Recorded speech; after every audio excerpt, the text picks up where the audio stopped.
Nos vamos al Congreso de la República. Saludo al congresista Alejandro Toro, quien es el que propone una moción de censura al ministro. Congresista Toro, buenos días.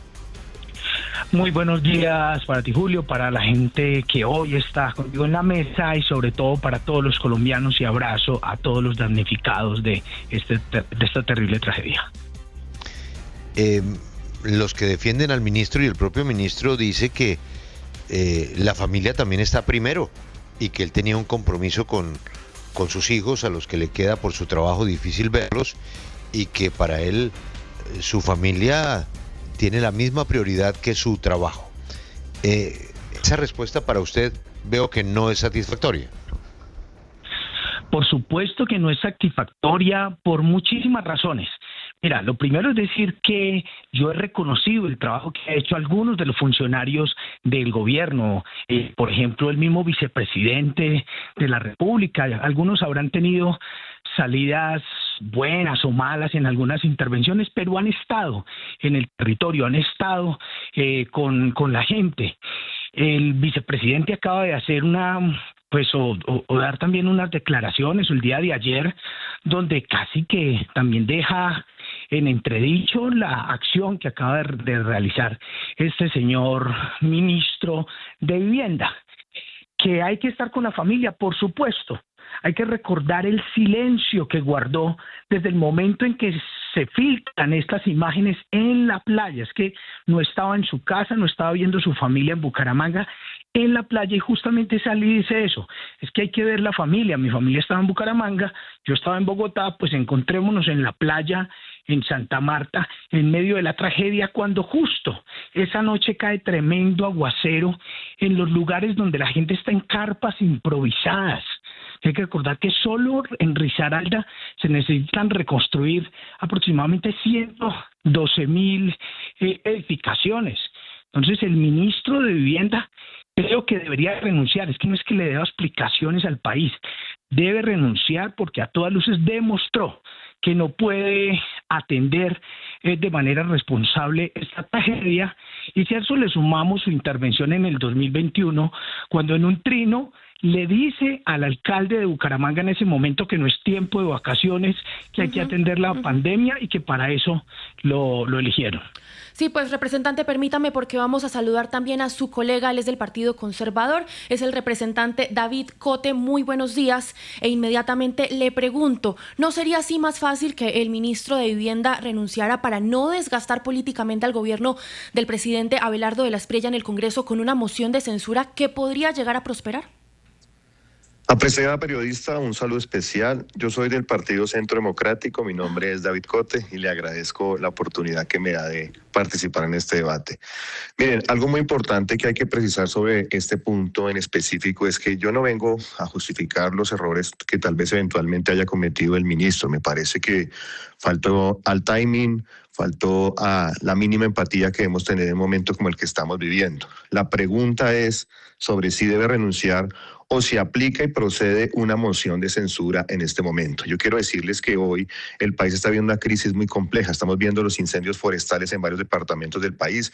Se anuncia una sequía, un superniño, una crisis energética, el déficit fiscal tan grave que nos dejó el gobierno Petro y que nos tiene sin recursos, sin caja para el gobierno, y el terremoto. La pregunta es, ¿vamos a debilitar a un gobierno a 11 días de posesionado? Por supuesto que el ministro, en mi concepto, debería pedir perdón, pero también es cierto y hay que precisar algo muy importante y tiene que ver con lo siguiente: el ministro no se ha robado un peso, no estamos hablando de un acto de corrupción, pasó unas horas con su familia, lo cual yo no lo justifico, pero hoy pregunto cuál es la doble moral que está teniendo la oposición, cuando por ejemplo el presidente anterior dejó botadas las catástrofes de Quetame, de Chocó, del Catatumbo, lo que sucedió con todo este tema triste en el Catatumbo, en el Plateado Cauca. También recuerdo cuántas horas se demoró en llegar cuando habían atentado contra la vía Miguel Uribe, y no veía a la oposición ni promoviendo mociones de censura, ni atacando al gobierno, ni a los ministros.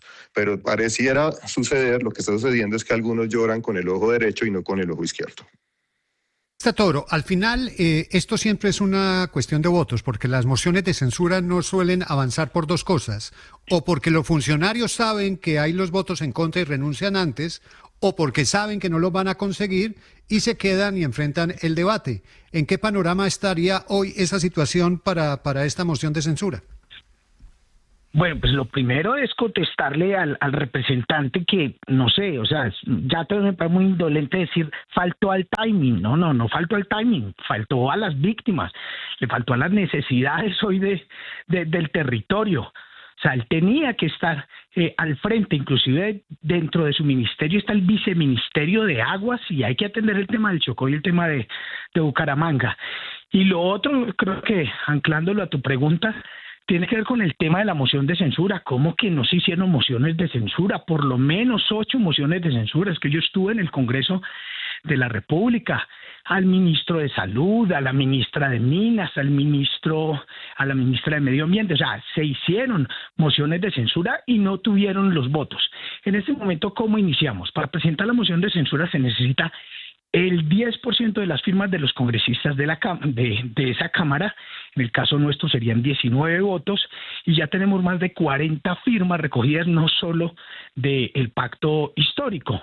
Ahora, ¿qué necesitaríamos? Pues la mitad más uno, por decirlo así, de los congresistas de la Cámara, y nosotros esperamos tener los votos porque si son conscientes, inclusive varios de los miembros del Centro Democrático, pues votarán a favor de la moción de censura y de diferentes partidos que se han manifestado también en las redes sociales indignadamente. Pues creo que podríamos tener los votos o esperaríamos tener los votos y por lógica tenerlos, aunque él debería haber renunciado o el presidente debería haberle pedido la renuncia, pero seguiremos por eso adelante. Miren, yo esperé inclusive, yo presenté ayer en la noche la moción de censura porque estábamos recogiendo las firmas, estaba esperando el comunicado del señor. Cuando sale con ese comunicado tan desacertado y tan desafortunado, pues decidimos continuar adelante con la moción de censura.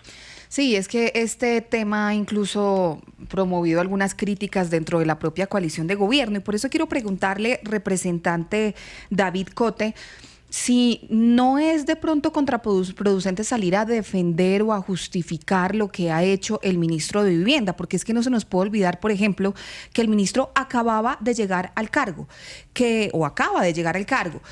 estamos frente a una tragedia que necesita el compromiso de todos los servidores públicos y además que el propio presidente Abelardo de la Espriella pues ha estado trabajando y lo hemos visto incluso con sus hijos pequeños haciendo los recorridos por las zonas afectadas. Entonces uno sí tendría que cuestionar, representante, que el argumento suyo sea que es que en el petrismo también lo hacían, que es que otros también lo hacían. ¿Acaso este gobierno no viene a hacer las cosas diferente? ¿Acaso no hay que enviar unos mensajes de mayor compromiso y no tomar como referente quienes tal vez no dieron lo mejor como servidores públicos? Claro que sí, apreciada periodista. Antes de responderle su pregunta, quisiera decir que al que le falta timing es al representante Toro de Antioquia, porque pues se le olvidaron todos los escándalos de corrupción, se le olvidó la falta de empatía del anterior gobierno. Y también se le olvida que aquí hay un plan de reconstrucción. Ahora, yo vuelvo al punto con el que inicié, apreciada periodista. Yo no justifico al ministro. Mi deber aquí en esta llamada y en esta entrevista y en este debate no es venir a justificar. A mí me parece que al ministro le faltó empatía. Y a mí me parece que el ministro debe salir a pedirle perdón a los colombianos. Aquí la pregunta es si procede o no procede una moción de censura.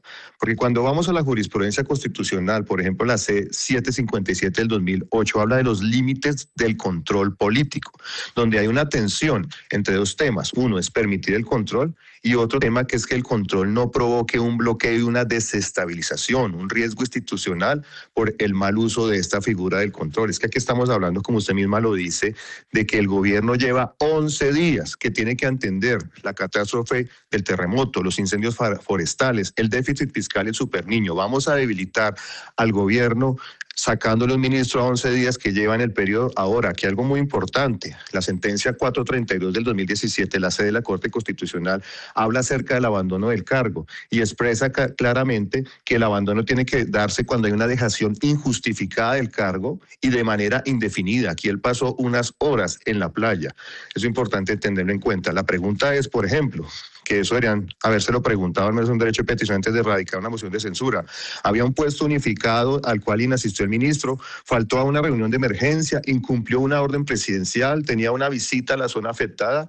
Aquí hay varias cosas a precisar. Aquí no vengo a justificar ni a decir que fue absolutamente falto de empatía por parte del ministro, y yo creo que él debe pedir perdón. Pero llegar a un punto de una moción de censura y aprovechar por mezquindad política un error, una falla de la oposición, me parece inaceptable. Aquí debemos estar unidos como país, buscando cómo reconstruimos el país. Y la otra, a ver, ¿qué delito, qué falta cometió el ministro? Ese es el punto. Ahí están las dos posiciones que se van a enfrentar en el Congreso.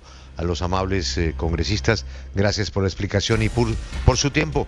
Escuchan 6 AM de Caracol.